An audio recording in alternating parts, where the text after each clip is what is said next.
عام طور پر بیوی اپنے لیے اور اگر اس کے بچے ہوں تو ان کے لیے بھی فیملی کوڈ میں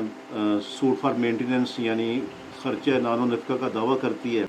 عام طور پر جو ہمارے ایکسپیرینس میں بات آئی ہے وہ یہ ہے کہ خرچے کا دعویٰ کرتے وقت ہم ایک بہت ہی ضروری جو ہے وہ بات وہ مس کر جاتے ہیں۔ جو میں نے دیکھا ہے بچوں کے خرچے کے دعوے میں، اس میں بیوی نے بچوں کے خرچے کا ایک پراپر چارٹ نہیں بنایا ہوتا، یعنی اس نے اپنے دعوے میں ایک چارٹ کی صورت میں یہ نہیں بتایا ہوتا کہ میرے بچوں کا روزانہ کا کیا خرچہ ہے، ان کا ناشتہ، دوپہر کا کھانا، شام کا کھانا، ان کی ایجوکیشن، ان کی ٹیوشن، ان کے یونیفارم وغیرہ کے خرچے، ان کی بکس وغیرہ اور ان کی فیسیں وغیرہ، یہ سارا کچھ جو ہے نا وہ بہت کم جو ہے وہ پڑھنے کو ملتا ہے۔ تو بیسیکلی جو ہے ہمیں ایک جو ہے چارٹ بنانا چاہیے، اس چارٹ میں ہمیں یہ سارے خرچے جو روزانہ کی بنیاد پر اور جو ماہانہ کی بنیاد پر ایک بیوی کو اپنے بچوں کے کرنے پڑتے ہیں،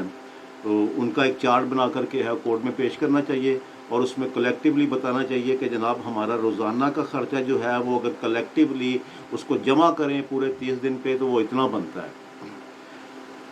البتہ اس میں ایک چیز یہ ہوتی ہے کہ جو خاوند کا فائنینشیل پوزیشن یعنی خاوند کی جو معاشی حالت ہے، کورٹ اس کو بھی مد نظر رکھتی ہے۔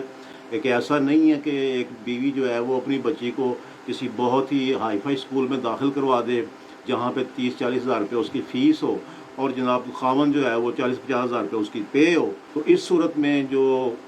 فیملی کورٹ ہوتی ہے وہ 30-35 یا 40 ہزار یا 60-70 ہزار جو خرچہ بیوی نے اپنے خاوند سے اپنے بچے کا یا بچوں کا کلیم کیا ہوتا ہے، تو اس صورت میں پھر جو ہے کورٹ اس کو ڈینائی کرتی ہے، کیونکہ کورٹ جو ہے وہ یہ سمجھتی ہے کہ خاوند جو ہے وہ اس پوزیشن میں نہیں ہے کہ وہ اتنا خرچہ کر سکے۔ تو اس صورتحال کو بھی دیکھنا چاہیے، یعنی خرچے کا دعویٰ کرتے وقت جو خاوند کی معاشی حالت ہے اس کو سامنے رکھنا چاہیے کہ ایک لاجیکل جو خرچہ نان و نفقہ ہے اس کو جناب جو ہے وہ کلیم کرنا چاہیے، ورنہ یہاں پہ ہم نے دیکھا ہے 1.5 لاکھ 2 لاکھ خواتین جو ہیں وہ کلیم کر دیتی ہیں، اور پھر اس کے بعد جب وہ خرچہ جو ہے وہ مہینے کا وہ 10,000 یا 15,000 لگتا ہے تو پھر وہ وکیل صاحب جو ہیں وہ زیر تاب آ جاتے ہیں کہ جی یہ کیا ہوا۔